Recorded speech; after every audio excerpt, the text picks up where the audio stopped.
Selamat pagi. Bagaimana kabarnya pagi hari ini? Puji Tuhan ya, tetap sehat, tetap sukacita, tetap semangat belajarnya. Tidak terasa, hari ini pelajaran kita sudah sampai pada tema 6, subtema 3, pembelajaran yang ketiga dan yang keempat ya. Namun sebelum kita belajar, kita berdoa terlebih dahulu ya. Semua lipat tangan, tutup mata, kita berdoa. Bapa yang baik, kami mengucap syukur buat hari yang baru, kesehatan, kekuatan yang terus kami nikmati dalam hidup kami.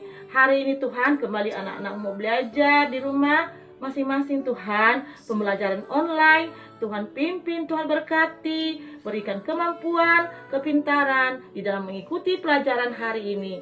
Terima kasih Bapa, terpujilah namamu. Kami serahkan kegiatan kami pada sepanjang hari ini ke dalam tangan-Mu. Di dalam nama Tuhan Yesus Kristus. Haleluya. Amin. Anak-anak, kita masuk dalam materi yang pertama, pelajaran bahasa Indonesia. Membuat kalimat tanggapan terhadap kalimat perintah ya. Kita langsung masuk dalam latihan soal ya, yang ada di halaman 139 ya, bagian B. Susunlah kata-kata yang masih acak berikut menjadi kalimat perintah. Anak-anak perhatikan ya.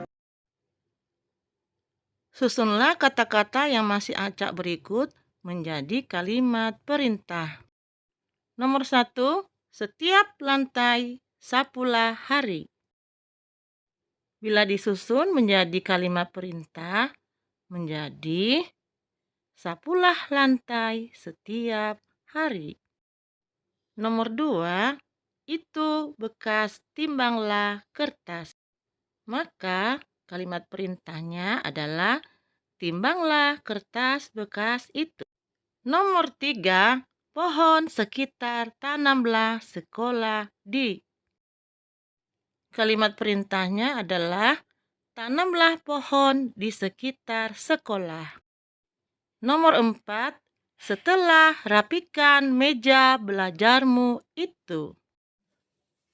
Kalimat perintahnya adalah setelah itu rapikan meja belajarmu. Nomor 5, sampah pada buanglah tempatnya. Kalimat perintahnya adalah buanglah sampah pada tempatnya. Bagaimana anak-anak? Pasti bisa ya menyusun kalimat perintah. Selanjutnya, kita masuk dalam pelajaran matematika ya, yaitu kita belajar mengukur berat benda menggunakan alat ukur tidak baku.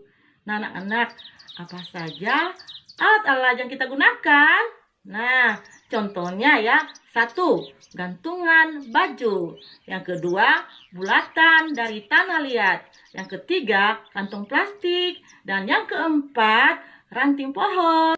Ayo anak-anak, kita memperhatikan langkah-langkah menimbang berat benda menggunakan alat sederhana ya. Coba buka buku halaman 141. Anak-anak perhatikan ya, kita menimbang benda dengan alat sederhana. Alat-alat yang perlu kita siapkan adalah 1, siapkan alat penimbang, yaitu gantungan baju. Yang kedua, buatlah bulatan-bulatan kecil dari tanah liat. Usahakan ukurannya sama. Yang ketiga, potonglah ranting pohon sehingga panjangnya mirip. Yang keempat, kaitkanlah kedua plastik di ujung timbangan. Ukuran plastiknya harus sama ya.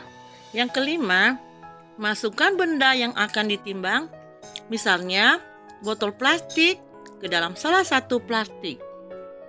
Yang keenam, masukkan tanah liat dan ranting pohon ke dalam plastik lainnya, hingga kedua plastik seimbang. Mari anak-anak, buka buku paket tema 6 halaman 142. Kita mencoba untuk menimbang benda ya. Perhatikan nomor 1. Manakah yang lebih berat?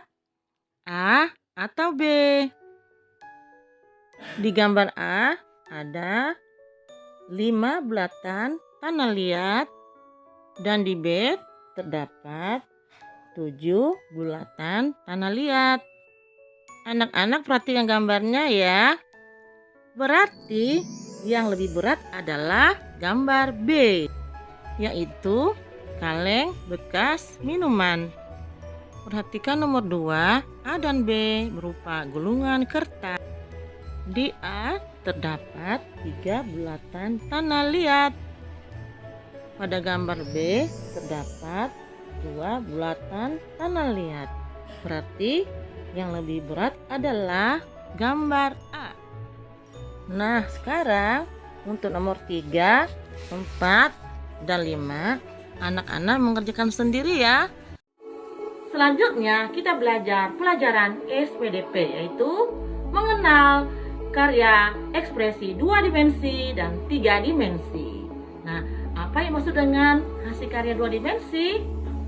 Hasil karya 2 dimensi adalah karya seni yang hanya memiliki panjang dan lebar saja ya, dan hanya bisa dilihat dari satu arah. Contohnya ya, gambar, lukisan, poster, kolase, dan masih banyak yang lainnya ya. Sedangkan karya seni 3 dimensi adalah karya seni yang memiliki panjang, lebar, dan tinggi ya, dan bisa dilihat dari berbagai sisi. Contohnya patung, vas bunga, guci, topeng, dan masih banyak lainnya ya. Dan sebagai contoh membuat karya 3 dimensi, anak-anak membuka buku pakai tema 6 halaman 149 dan 150 ya. Anak-anak bisa belajar membuat kerajinan tangan karya 3 dimensi dari tanah liat. Membuat karya 3 dimensi dari bahan tanah liat tidak usah dipraktekkan ya. Cukup dipelajari saja di rumah. Nah, untuk tugas hari ini dalam buku paket tema 6 halaman 139, 140, 142, dan 143. Untuk tugas-tugas tambahan di dalam pendalaman buku teks tematik 1F di halaman 46 sampai halaman 51. Langsung dikerjakan di bukunya ya. Baik anak-anak, sampai di sini pelajaran kita pada pagi hari ini. Selamat belajar.